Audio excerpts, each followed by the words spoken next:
Hi viewers, welcome to our channel. ప్రస్తుతం మనతో పాటు సీనియర్ జర్నలిస్ట్ దాము బాలా సార్ అన్నారు. వాటితో మాట్లాడదాం. నమస్కారం సార్. నమస్తే సార్, తెలంగాణలోకి ఈ కరోనా న్యూ వేరియంట్ కూడా ఎంటర్ అయిపోయిందంట. 9 కేసులు అయితే నమోదయ్యాయని చెప్పేసి ఒక హెల్త్ బులెటిన్ రిలీజ్ చేశారు సార్.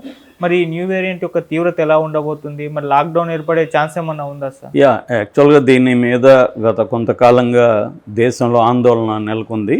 సెంట్రల్ హెల్త్ మినిస్ట్రీ కూడా అన్ని రాష్ట్రాలకు హెచ్చరికలు పంపింది. WHO కూడా ప్రపంచంలో అన్ని దేశాలకు హెచ్చరికలు పంపుతోంది. ఎందుకంటే ఇది కొత్త variant, Omicron sub variant BA.2.86 అని ఒకటి ఉంది. ఇది ఇప్పుడు కొత్తగా వచ్చింది JN.1 అనే ఒక కొత్త వేరియంట్. ఒమిక్రాన్లో ఈ సబ్ వేరియంట్ BA.2.86 ఏదో ఉందో దాంట్లో 20 మ్యుటేషన్స్ ఉంటే ఈ JN.1లో 21 మ్యుటేషన్స్ ఉన్నాయి. సో అందుకని దానికంటే ఇది పవర్ఫుల్ అంటున్నారు. బట్ ఒమిక్రాన్ సబ్ వేరియంట్ పెద్ద డేంజరస్గా ఏమీ లేదు. సో మరి ఇది డేంజరా కాదనేది ఇంకా నిర్ధారించలేకపోతున్నారు. అట్లాగే ఆల్రెడీ వ్యాక్సిన్ వేసుకున్న వాళ్ళకి ప్రాణరక్షణ ఉంటుందా అన్న విషయాల్లో కూడా భిన్నాభిప్రాయాలు ఉన్నాయి. బట్ WHO ఇప్పటివరకు చెప్తున్నది ఏంటంటే, ఇప్పటివరకు ఉన్న డేటా ప్రకారం, ఎందుకంటే ఎవరైనా కూడా ఆ కేసుల్ని స్టడీ చేసి ఆ డేటా ప్రకారం వాళ్ళు అంచనాకు వస్తుంటారు. మనకు బిగినింగ్లో కూడా అటువంటి కన్ఫ్యూజనే, COVID-19కి సంబంధించి కూడా అటువంటి కన్ఫ్యూజనే నెలకొనింది. సో ఇది ఫస్ట్ లగ్జంబర్గ్లో ఈ వేరియంట్ని, ఈ JN.1 వేరియంట్ని ఫస్ట్ ఫైండ్ అవుట్ చేశారు. దాని తర్వాత సెప్టెంబర్లో అమెరికాలో ఇది బయటపడింది. దాని తర్వాత చైనాలో ఒక 7 కేసులు చైనాలో వచ్చాయి. ఇక్కడ మనకి డిసెంబర్ 8న కేరళలో ఫస్ట్ ఈ వేరియంట్ కనపడింది. ఒక 78 ఏళ్ళ మహిళని టెస్ట్ చేసినప్పుడు ఆమెకి జబ్బు ఉన్నట్టు తెలిసింది. కేరళలో ఈ వేరియంట్తో ఆల్రెడీ 8 మంది చనిపోయారు. ఇప్పటి వరకు 2000 కేసుల వరకు ఇండియాలో, అంటే టెస్టులు ఇంకా పెద్ద ఎత్తున చేయమని చెబుతుంది. PCR టెస్టులు చేయమని, RT-PCR టెస్టులు చేయమని స్టేట్ గవర్నమెంట్స్కి భారత ఆరోగ్య మంత్రిత్వ శాఖ చెప్పిందనమాట. సో టెస్టులు చేస్తే ఇంకా పెరిగే అవకాశాలు ఉన్నాయంటున్నారు. ఇప్పటివరకు తెలుగు రాష్ట్రాల్లో లేదనుకున్నారు. బట్ నిన్న తెలంగాణలో దాదాపు 402 టెస్టులు చేసింది ఆరోగ్య శాఖ. సో అందులో 9 మందికి యాక్టివ్గా ఉంది ఈ వేరియంట్ అని చెప్తున్నారు.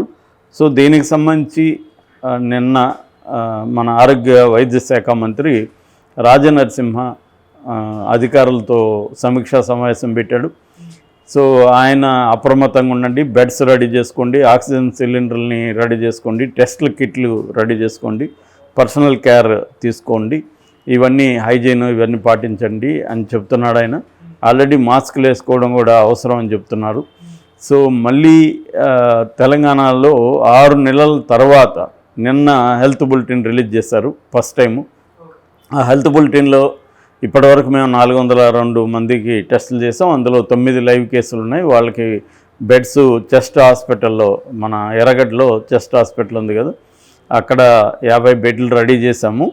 అట్లాగే వెంటిలేటర్స్ కూడా రెడీగా ఉన్నాయి. 30 వెంటిలేటర్స్ రెడీగా ఉన్నాయని దాని డైరెక్టర్ మహబూబ్ ఖాన్ స్టేట్మెంట్ ఇచ్చాడు. అట్లాగే గాంధీలో కూడా రెడీ చేస్తున్నారు. సో ఇది ఇప్పుడు తెలంగాణ పరిస్థితి. ఇట్లా ఆంధ్రాలో కూడా నిన్న 10 కేసుల వరకు బయటపడినాయని చెప్తున్నారు. సో దాంతో ఒకసారిగా ఆల్రెడీ కర్ణాటకలో 58 కేసులు వచ్చాయి. ముఖ్యంగా ఎందుకంటే కర్ణాటక కేరళ బార్డర్ చాలా ఏరియా ఉంటుంది. సో ఆ బార్డర్ క్లోజ్ చేస్తారా లేదా అన్న చర్చ కూడా నడుస్తుంది. ప్రస్తుతానికైతే బార్డర్ క్లోజ్ చేయడం లేదని సిద్ధరామయ్య చెప్తున్నాడు. కానీ అది పెరిగితే బార్డర్ కూడా క్లోజ్ చేసే అవకాశం ఉంది. సో ఇది కేరళ నుంచే మిగతా రాష్ట్రాలకు వ్యాపిస్తుందని చెప్తున్నారు. సో మరి ఇది చూడాలి. అయితే మన జీనోమ్ సీక్వెన్స్ చేసే మా సంస్థ ఉంది. ఆ సంస్థ INSACOG అంటారు దాన్ని, అంటే జెనోమిక్స్ కన్సార్టియం అన్నమాట. దీనికి దేశంలో పలు ల్యాబొరేటరీస్ ఉన్నాయి, మల్టీ ల్యాబొరేటరీ సంస్థ ఇది.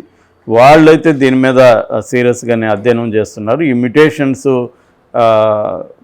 Omicron variant, sub variant BA.2.86 కంటే కూడా ఈ JN.1కి మ్యుటేషన్స్ ఎక్కువ ఉన్నాయి. ఒక మ్యుటేషన్ ఎక్కువ ఉంది కాబట్టి ఇది వేగంగా వ్యాప్తి చెందుతుందని మాత్రం చెప్తున్నారు. అయితే WHO ఇప్పటివరకు ఉన్న డేటా ప్రకారం కంగారు పడాల్సింది ఏం లేదు, ఇది ప్రాణాంతకం అయితే కాదు, జాగ్రత్తలు మాత్రం తీసుకోవాలి, నెగ్లెక్ట్ అయితే చేయొద్దు అని చెప్తున్నారు. ముఖ్యంగా ఏంటంటే ఆల్రెడీ షుగర్గా అంటే మధుమేహం కానీ, తర్వాత బీపీ కానీ, ఇలాంటి లంగ్స్కి సంబంధించిన ఆస్మా ఇలాంటి జబ్బులు ఉన్న వాళ్ళకి ఇది కొంత డేంజరస్గా పరిగణించే అవకాశం ఉంది. మామూలు మనుషులకైతే ఆరోగ్యంగా ఉన్న వాళ్ళకి మీద దీని ఎఫెక్ట్ తక్కువే ఉంటుందని చెప్తున్నారు. అయితే దీని లక్షణాలు మాత్రం ఫ్లూ లక్షణాలే ఉంటాయి. వైరల్ ఫీవర్లకి ఏ లక్షణాలు అవే ఉంటాయి. సాధారణ జలుబు ఉంటుంది, జ్వరం ఉంటుంది, దగ్గు ఉంటుంది, ముక్కు కారడం ఉంటుంది, తలనొప్పి, బాడీ పెయిన్స్, నీరసం, కళ్ళు ఎర్రబడడం, కడుపులో నొప్పి, ఈ లక్షణాలు ఉంటే మాత్రం వాళ్ళు ఐసోలేట్ అవ్వడం, డాక్టర్ని కన్సల్ట్ చేసి రెగ్యులర్గా పారాసెటమాల్ కానీ మిగతా కోర్సు తీసుకోవడం, ఆ సిమ్టమ్స్ ఏ ఉంటే వాటికి. సో దాని తర్వాత వాళ్ళు హైజెనిక్గా ఉండడం, ఇవన్నీ కూడా చేయాలి. ఐసోలేట్లో ఉండండి, వాళ్ళు తిరగద్దు అంటున్నారు. అలాంటి వాళ్ళు ఉంటే మీరు కూడా కలవకండి, దూరంగా ఉండాలని చెప్తున్నారు. అయితే ఇక్కడ చాలామందికి ఉన్న ప్రశ్న ఏమంటే మళ్ళీ కరోనా అనగానే మళ్ళీ లాక్డౌన్ వస్తుందా అనే ఒక భయం అందరిలో కనబడుతుంది. ఎందుకంటే గతంలో లాక్డౌన్ వల్ల ఎన్ని ఇబ్బందులు పడ్డారో చూసాం మనం. సో ఆ భయం మళ్ళీ స్టార్ట్ అవుతుంది.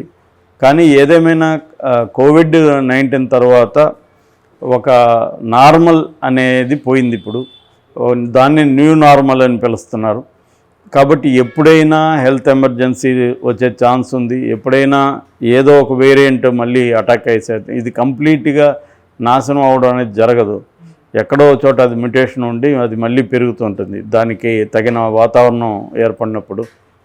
అయితే వ్యాక్సిన్ తీసుకోవడం వల్ల చాలా వరకు సేఫ్ అని అయితే చెప్తున్నారు. ఎందుకంటే ఇది అప్పుడు COVID-19కి ఏ వ్యాక్సిన్ తీసుకున్నాం అదే వ్యాక్సిన్ దీనికి కూడా పనిచేస్తుంది అనేది WHO కూడా చెప్తుంది. సో అయితే WHO ఏంటంటే ఒక పక్క చెప్తూనే ఇంకొక పక్క జాగ్రత్తగా ఉండమని చెప్తుంది. జాగ్రత్తలు తీసుకోవాలి. రెండో ప్రిపేర్డ్నెస్ కలిగి ఉండాలి. గతంలో మనకి ఎక్కువ నష్టం రావడానికి కారణం అంటే ప్రిపేర్డ్గా లేము మనం.